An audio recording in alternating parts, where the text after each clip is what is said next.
Bienvenue dans Voyages avec Hérodote, le podcast qui vous plonge au cœur du premier grand récit de l'histoire. Ici, chaque épisode est une porte ouverte sur l'Antiquité. Rois, guerres, peuples oubliés et anecdotes aussi incroyables que vraies. Hérodote n'était pas qu'un historien, c'était un voyageur, un conteur, un curieux insatiable. Installe-toi, laisse-toi guider à travers l'Empire perse, l'Égypte mystérieuse, la Grèce naissante. L'histoire commence maintenant. Bienvenue à toutes et à tous pour cette exploration des récits fascinants d'Hérodote, qu'on appelle souvent le père de l'histoire. On va vraiment plonger dans ses écrits, spécifiquement les livres 1 et 2. Oui, Clio et Euterpe. L'idée, c'est de découvrir pas seulement les grands faits, mais aussi les détails culturels, les anecdotes, parfois un peu déroutantes qu'il rapporte. Pour mieux saisir en fait la vision du monde de ces civilisations antiques. Exactement, c'est ça notre objectif, saisir leur perspective à travers son regard à lui. Parfait, alors commençons ce voyage. Direction Lyonie, la côte ouest de la Turquie actuelle. Ce qui saute aux yeux tout de suite chez Hérodote, c'est la diversité là-bas. Ah oui, tout à fait, il insiste là-dessus. Rien que pour les 12 cités principales, Milet, Éphèse, Samos, il mentionne 4 dialectes différents. 4 dialectes ko. C'est énorme pour une petite région comme ça. Oui. Et malgré ça, ces cités, elles partagent un sanctuaire, le Pannonium. Mais, et c'est là que c'est intéressant, Hérodote souligne à quel point c'est exclusif. Ah bon? Comment ça? Au début, il refusait l'accès aux autres Ioniens, sauf les Smyrniens qui ont été admis plus tard. Il compare même ça à l'exclusivité des Doriens avec leur propre temple, le Triopion. D'accord. Donc une sorte de club très fermé, quoi. Ça en dit long sur les alliances et les rivalités grecques. Complètement. C'est un mélange constant de coopération et de compétition. L'identité grecque, c'était loin d'être simple, hein. Et justement, cette mosaïque de cités, elle va se retrouver face à une nouvelle puissance. Oui, l'Empire perse, avec Cyrus le Grand. Voilà. Et là, il y a une anecdote que je trouve incroyable. C'est Crésus, l'ancien roi de Lydie, Qui a été vaincu par Cyrus. oui, qui donne un conseil à Cyrus pour mater une révolte lydienne. Pas par la force, mais en les efféminant, seul mot qu'utilise presque Hérodote.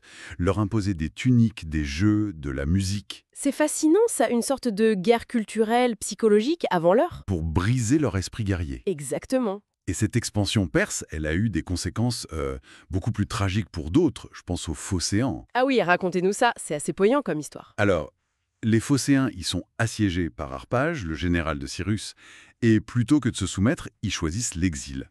Tous ensemble. Incroyable. Ils embarquent femmes, enfants, biens, tout. Ils jettent une masse de fer dans la mer en jurant de ne revenir que si elle flotte, autant dire jamais, et ils partent. Et leur voyage n'est pas simple, j'imagine. Pas du tout. Ils finissent par livrer une bataille navale terrible contre les Carthaginois et les Étrusques. Ils gagnent. Mais c'est une victoire académienne, comme dit Hérodote, tellement coûteuse qu'elle ressemble à une défaite. Une victoire à la Pyrrhus, en quelque sorte. Et même Cyrus, le grand conquérant, il connaît une fin, disons, brutale. Ah oui, contre les Massagètes et leur reine, Tomiris. C'est une des versions qu'Hérodote rapporte, celle qu'il juge la plus crédible. Racontez. Cyrus capture le fils de Tomiris par la ruse, en utilisant du vin, ce que les Massagètes ne connaissaient pas bien. Le fils se suicide de honte. Tomiris, folle de rage, affronte Cyrus, le bat et le tue. Et la vengeance est terrible. Oui, elle tient sa promesse, elle prend la tête de Cyrus et la plonge dans une outre remplie de sang humain en disant, selon Hérodote, « Je t'assouvirai de sang comme je t'en avais menacé ». Image glaçante. Ça montre la violence de l'époque, mais aussi, peut-être, la fiabilité variable des récits qu'Hérodote collecte. C'est tout l'enjeu avec Hérodote. Il rapporte parfois plusieurs versions. Après ces récits de guerre, il nous emmène ailleurs, à Babylone. Ah, Babylone, la cité mythique. Qu'est-ce qu'il en dit? Il décrit l'immensité, les murailles, le temple de Bélus, la grandeur, quoi. Mais ce qui est typique d'Hérodote, c'est qu'il juxtapose ça avec des coutumes, pour le moins singulières. Comme quoi, par exemple? Par exemple, cette loi présumée qui obligerait chaque femme babylonienne, une fois dans sa vie, à aller au temple de Milita, leur Aphrodite, et à s'unir avec le premier étranger qui lui jette de l'argent sur les genoux. L'argent étant ensuite sacré. Difficile à imaginer aujourd'hui. Ça montre bien son intérêt pour l'anthropologie, le détail culturel étonnant. Tout à fait. Et puis il y a l'Égypte. Ah oui, l'Égypte, hein. Avec cette fameuse histoire du pharaon Psamétissus qui veut savoir quel est le peuple le plus ancien. Exactement. L'expérience quasi scientifique, si on veut, il fait élever deux nouveau-nés par un berger, interdiction de prononcer un mot devant eux. Et alors? Le premier mot articulé par les enfants, c'est békos. Psamétissus fait son enquête et on lui dit que békos veut dire pain en phrygien. Et donc, il en conclut? Et que les Phrygiens sont le peuple le plus ancien même que les Égyptiens. Bon, l'interprétation est discutable, mais la démarche est intéressante.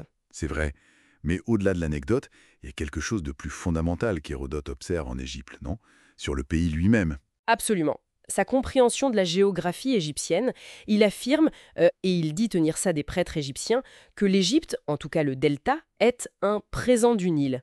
Un présent du Nil. Oui, il observe le limon noir, fertile, il note la présence de coquillages dans les montagnes loin de la mer actuelle, et il en déduit très justement que le sol a été formé par les alluvions du fleuve accumulées pendant des millénaires. Une intuition géologique assez bluffante pour l'époque, hein, basée sur l'observation. Tout à fait remarquable. Donc si on résume un peu, de l'Ionie et sa diversité à la fin sanglante de Cyrus, en passant par les coutumes étranges de Babylone, l'expérience de Psamétichus ou cette compréhension du Nil, Hérodote nous offre vraiment une fenêtre incroyablement riche, vivante sur le monde antique. Exactement.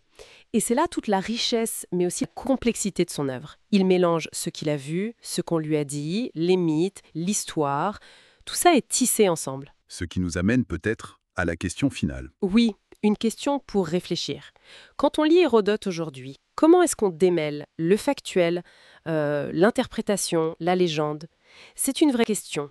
Mais peut-être que la question encore plus importante, c'est est-ce que cette fusion des genres n'est pas justement ce qui fait la valeur unique de son témoignage? Est-ce que ce n'est pas ça qui nous donne un accès privilégié à la mentalité de son temps? Une excellente question pour conclure notre exploration d'aujourd'hui. Merci beaucoup. Merci à vous.